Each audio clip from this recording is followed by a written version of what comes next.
અમારા ઘરમાં મારો નાનકડો દિયર હતો જે બધાનો લાડકો હતો. બધા તેને ખૂબ જ પ્રેમ કરતા હતા. તે મારી સાથે ખૂબ જ મજાક કરતો હતો અને હું પણ તેને બાળક સમજીને ગળે લગાડતી હતી. એક દિવસ મારા પતિ બીજા શહેરમાં ગયા હતા જ્યારે તેને તે દિવસ દરમિયાન જવાનું હતું અને સાંજે પાછું આવવાનું હતું, પરંતુ રસ્તામાં ભારે વરસાદને કારણે તે પાછા આવી ન શક્યા અને તેણે ફોન કરીને તેના નાના ભાઈ પરેશને મારા રૂમમાં સૂવા માટે કહ્યું. જમવાનું પતાવીને હું જ્યારે મારા રૂમમાં સૂવા ગઈ અને અડધી રાત્રે જાગી ગઈ ત્યારે મારી દુનિયા અંધકારમય બની ગઈ હતી, કારણ કે મારી સાથે મારું નામ પાયલ છે. મારા લગ્નને 4-5 દિવસ થયા હતા. અમે બધા એક રૂમમાં બેસીને વાતો કરી રહ્યા હતા. મારો દિયર પરેશ તે પણ મારા સાસુ પાસે બેઠો હતો અને છુપી રીતે મને તાકીને જોઈ રહ્યો હતો. તે મારી સામે આવતા ખૂબ જ શરમાઈ રહ્યો હતો. થોડી વાર પછી મારા પતિ પણ રૂમમાં આવ્યા. તેને આવતા જ રૂમમાંથી બધા ધીમે ધીમે ઊભા થયા અને પોતપોતાના રૂમમાં ચાલ્યા ગયા, કારણ કે ઘણો સમય થઈ ગયો હતો. અમે બેસીને થોડી વાતો કરી અને પછી સૂઈ ગયા. મારા પતિ ખૂબ જ સારા વ્યક્તિ હતા. તે મારી ખૂબ જ કાળજી રાખતા હતા. અત્યાર સુધી મારા સાસરિયાના મારા નવા ઘરમાં મારા માટે બધું જ સારું હતું. અત્યારે મારે લગ્નને 4 મહિના થઈ ગયા હતા. ઘરના બધા મને ખૂબ જ પ્રેમ કરવા લાગ્યા હતા. મારો દિયર પરેશ મારું ખૂબ જ મનોરંજન કરતો હતો. તે આખો દિવસ મારી પાછળ ફરતો રહેતો અને મારી સાથે ઘણી બધી વાતો કરતો હતો. હું એની વાત પ્રેમથી સાંભળતી અને ઘરના બધા જ કામ કરતી.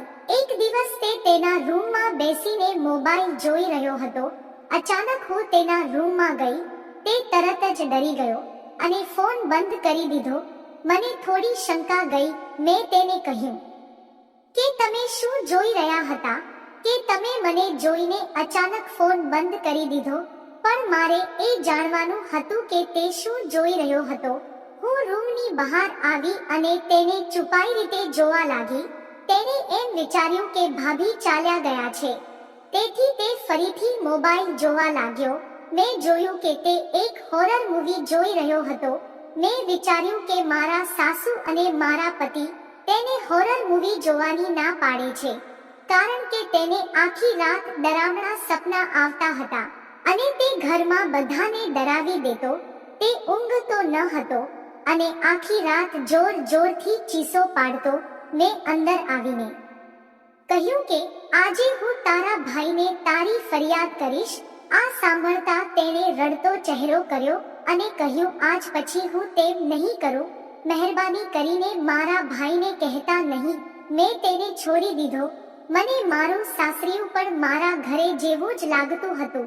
હું અહીં ખરેખર ખૂબ જ ખુશ હતી, પણ મને ખબર ન હતી કે મારા જીવનમાં દુઃખનું તોફાન પણ આવવાનું હતું.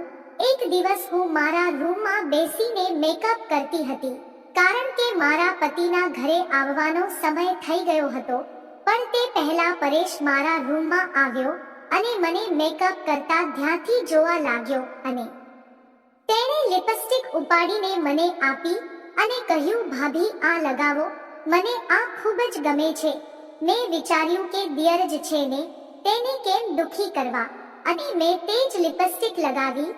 તે મારી તરફ આવી તેના બંને હાથોથી મારો ચહેરો પકડી લીધો અને મને ગળે લગાડીને કહ્યું, ભાભી હવે તમે મને ખૂબ જ સુંદર લાગો છો.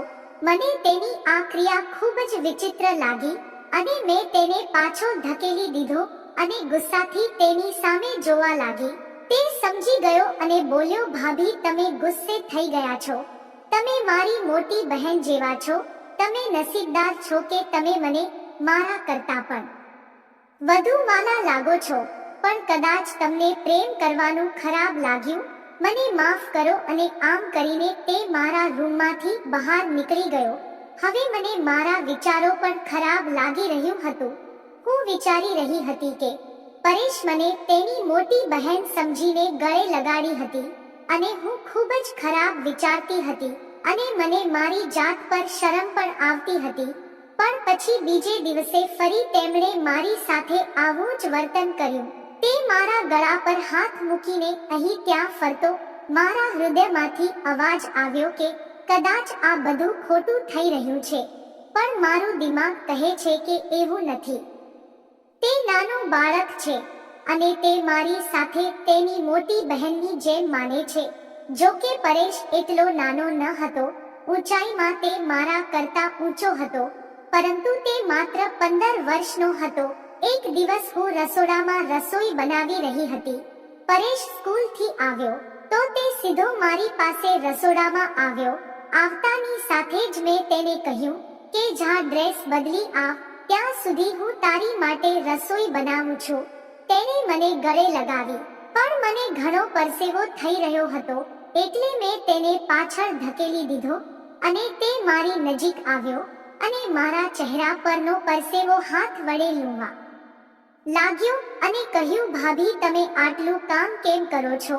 મારી બહેનને પણ કંઈ કામ કરવાનું કહો, તે આખો દિવસ ટીવી જોતી રહેશે.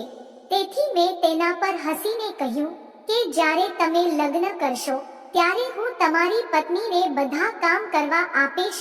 તેણે કહ્યું, ભાભી તમારી જેવી જ મારી પત્ની પણ લઈ આવજો, મને તમે બહુ ગમો છો. આજે મેં તેની આંખોમાં કંઈ અજીબ જોયું. હું તેને ઠપકો આપવા માંગતી હતી, પણ જો હું તેને ઠપકો આપીશ તો તે આ વાત મારા સાસુ અને નણંદને કહેશે અને તેઓ મારા પર ગુસ્સે થશે.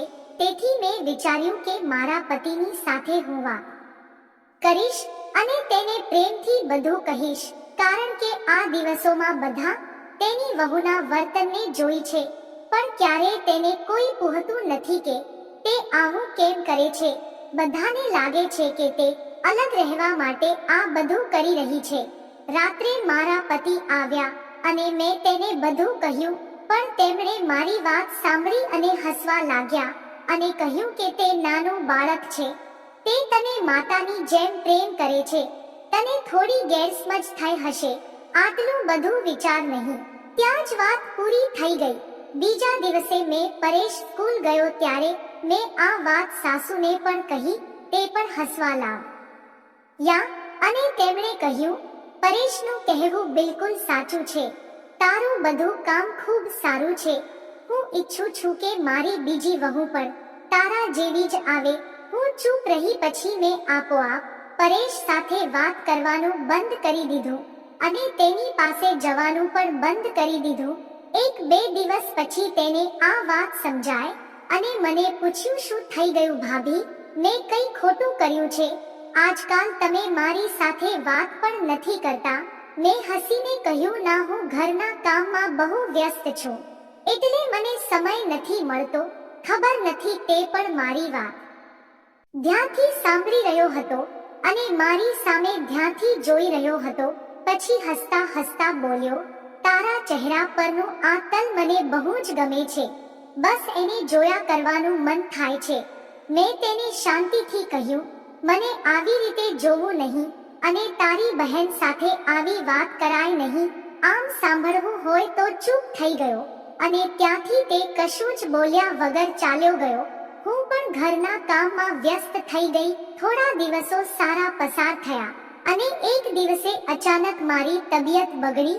મારા પતિ મને ડોક્ટર પાસે લઈ ગયા અને ડોક્ટરે મને કહ્યું કે હું ગર્ભવતી છું. આ સાંભળીને હું ખૂબ જ ખુશ થઈ અને પરિવારના બીજા બધા સભ્યો પણ ખૂબ ખુશ હતા. પણ ડોક્ટરે મને આરામ કરવાની અને લાંબી મુસાફરી ના કરવાની સલાહ આપી હતી. થોડા દિવસો પછી બધાએ લગ્નમાં જવાનું હતું. મેં મારા પતિને કહ્યું કે તમે બધા જાઓ અને મને મારી માતાના ઘરે મૂકી જાઓ.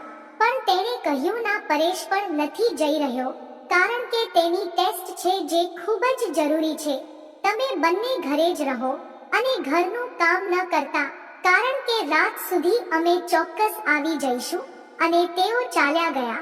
પરંતુ સાંજે વરસાદ અને જોરદાર પવન શરૂ થયો અને રાત્રે મને મારા પતિનો ફોન આવ્યો અને કહ્યું કે અમે સવાર સુધી આવી શકશું, કારણ કે વરસાદ ખૂબ જ છે અને વીજળી પણ ખૂબ જ તેજ છે. આવી સ્થિતિમાં પરેશ ખૂબ જ ડરી જાય છે. તેથી તેને તારી પાસે સુવડાવજે. મેં નીતિનની આ વાત માટે સ્પષ્ટપણે ના પાડી અને કહ્યું કે તે મોટો થઈ ગયો છે, છતાં હજી પણ ડરી રહ્યો છે. તેને કોઈ ડર લાગતો નથી. હું તેને મારા રૂમમાં સુવડાવીશ નહીં. મારા પતિએ કહે કે તું હંમેશા બડબડાટ કરે છે, મારી સાથે વધુ મગજમારી કરીશ નહીં. હું જેમ કહું તેમ કર. અને આટલું કરી તેને ફોન કટ કરી દીધો. પણ મેં તેની વાત ન માની અને મારા રૂમને લોક મારીને સૂઈ ગઈ. થોડી વાર પછી ખૂબ જોરથી વીજળી પડી, જાણે કે નજીકમાં જ પડી હોય, અને લાઈટ પણ ગઈ. ત્યારે કોઈ મારા રૂમનો દરવાજો ખૂબ જ જોરથી ખખડાવ્યો. મને લાગ્યું તે પરેશ જ હશે અને તે ડરી ગયો છે. મેં દરવાજો ખોલ્યો. દરવાજો ખોલતાની સાથે જ પરેશ મને ગળે લગાડીને કહ્યું, ભાભી, મને બહુ ડર લાગે છે. મેં તેને શાંત પાડવાનો પ્રયત્ન કર્યો, પણ તેણે મને જોરથી પકડી રાખી. મેં તેને થોડીવાર ગળે લગાવી, કહ્યું કે કંઈ થયું નથી, બધું બરાબર છે. પણ ધીમે ધીમે તેને મારા પર આંગળીઓ ફેરવવાનું શરૂ કર્યું. ત્યારે મને આવું લાગ્યું. ત્યારે મેં તેને એક ધક્કો મારીને દૂર ધકેલી દીધો. પછી લાઈટ પણ આવી ગઈ અને વીજળી પણ બંધ થઈ ગઈ. મેં તેને કહ્યું કે તું તારા રૂમમાં જઈને સૂઈ જા, હવે તોફાન પણ બંધ થઈ ગયું છે. તેણે મારી સામે જોઈને કહ્યું, ભાભી, મારી અંદરનું તોફાને જે અટક્યું નથી, એકવાર બંધ થઈ જશે પછી હું નીકળી જઈશ. આટલું કહીને તે દરવાજો બંધ કરી મારી તરફ આવવા લાગ્યા. તેની આંખોમાં મને તેની સ્પષ્ટ દેખાતી હતી. મેં તેને કહ્યું કે હું તારી મોટી બહેન છું અને હું તારી માતા સમાન છું. તેણે કહ્યું, મારી બહેન અને માતા લગ્નમાં ગયા છે, તું મને બહુ ગમે છે. તેના શબ્દો સાંભળતા કે તેને જોઈને એવું લાગ્યું જ નહીં કે તે 15 વર્ષનો જ છે. હું તેની સામે રડતી રહી, આજીજી કરતી રહી, પણ તેણે મારી વાત ન સાંભળી અને તેનો બધો જ હશો મારા ઉપર કાઢી નાખ્યો. તે રાત્રે જાણે મારી સાથે ના કરવાનું કહ્યું, બધું જ કરી નાખ્યું અને પછી તેના રૂમમાં ચાલ્યા ગયો. હું આખી રાત રડતી રહી. હું મારા પતિને આવવાની રાહ જોતી રહી. સવારે મારા પતિ આવ્યા. મેં નીતિનને ગળે લગાડ્યો અને ખૂબ રડી અને તેને રૂમમાં લઈ ગઈ. પછી બધી વાત કહી, પણ તેણે મારા પર વિશ્વાસ ના કર્યો અને તેને મારા પર ગુસ્સો આવ્યો. તે ઊભો થઈ અને બોલ્યો, શું તને નાના બાળક પર આટલો મોટો આરોપ લગાવતા શરમ નથી આવતી? મેં તેને ખૂબ સમજાયું, પણ તેણે મારી વાત ન સાંભળી અને તે મને મારવા પણ તૈયાર થઈ ગયો. મેં હિંમત ભેગી કરી મારું બેગ લઈને મારી માતાના ઘરે આવી અને મારી માતાને બધી વાત કરી. આ સાંભળી મારી માતાએ કહ્યું, તે મને આ વાત શરૂઆતમાં કેમ ન કરી? જો તે મને તે દિવસે જ કહ્યું હોત તો મેં તેમને તેને કેવી રીતે હેન્ડલ કરવું તે શીખવ્યું હોત. થોડા મહિના પછી મેં એક છોકરાને જન્મ આપ્યો અને તે એક દિવસ મને એક અજાણ્યા નંબર પરથી ફોન આવ્યો. મેં કહ્યું, હેલો. જ્યારે સામેથી એક છોકરાનો અવાજ હતો. મેં તેનો અવાજ ઓળખ્યો, તે પરેશ હતો અને મેં મારા ફોન રેકોર્ડિંગ પર મૂક્યો. તે કહેવા લાગ્યો, ભાભી, મહેરબાની કરીને ઘરે પાછા આવો. હું ફરીથી આવી ભૂલ નહીં કરું. મારા મિત્રો મને અવનવી ફિલ્મો બતાવે છે, તેને કારણે હું બેકાબૂ બની ગયો હતો. મને માફ કરી દો, આવી ભૂલ ફરીથી નહીં થાય. મેં તેને કહ્યું કે તેણે કોઈ નાની ભૂલ કરી નથી જે માફ કરી શકાય. તે મારી આબરૂ અને મારું ઘર બરબાદ કર્યું છે. તું જરા પણ માફીને લાયક નથી. અને આટલું કહીને મેં ફોન મૂકી દીધો અને તે રેકોર્ડિંગ મારા પતિને મોકલી આપ્યું અને કહ્યું કે જુઓ, એક નિર્દોષ નાનકડો બાળક કેટલો મોટો રાક્ષસ છે. આ રેકોર્ડિંગ સાંભળીને મારા પતિ સ્તબ્ધ થઈ ગયા અને સમગ્ર સત્ય ઘટના જાણ્યા પછી તેણે તેના ભાઈને પોલીસને હવાલે કર્યો અને પરેશ જેલમાં ગયો. મારી સાસુ અને મારા પતિ મને લેવા મારા ઘરે આવ્યા. મારા પતિએ હાથ જોડીને રડતા રડતા મારી માફી માંગી. મેં પણ તેને એક માણસાઈ તરીકે માફ કરી દીધા, કારણ કે હું જાણું છું કે કોઈ પણ ભાઈ તેના ભાઈ કે બહેન પર કોઈ પણ ઇલ્ઝામ લગાવ્યો તે ન સ્વીકારે જ્યાં સુધી તેને વાસ્તવિક અને ખબર ન પડે. અને આવું જ બન્યું જ્યારે મારા પતિને સત્ય ખબર પડી, જ્યારે તેણે તેના ભાઈને સાથ ન આપ્યો અને તેને સજા આપવાનો યોગ્ય નિર્ણય કરી અને તેને પોલીસને હવાલે કર્યો. તેનો ન્યાય જોઈને હું ખુશીથી મારા સાસરે આવી અને મારું ઘર તૂટતા બચી ગયું. તે હવે જેલના સળિયા પાછળ હશે. મને આશા છે કે તે જ્યારે પણ આવે ત્યારે સુધરીને આવે. હું મારી તમામ માતાઓ અને બહેનોને વિનંતી કરું છું કે તમે તમારા છોકરાઓની સંભાળ રાખો અને તેમને ખરાબ લોકોને સંગતથી બચાવો, જેથી કોઈને મારી જેમ આવી પરિસ્થિતિઓનો સામનો ન કરવો પડે. મિત્રો, આ વાર્તા તમને કેવી લાગી તે કોમેન્ટમાં કોમેન્ટ કરીને જણાવો અને આવા જ મજેદાર વિડીયો જોવા માટે વિડીયોને લાઈક અને ચેનલને સબસ્ક્રાઇબ કરવાનું ભૂલતા નહીં. વિડીયો પૂરો જોવા બદલ તમારો ખૂબ ખૂબ ધન્યવાદ.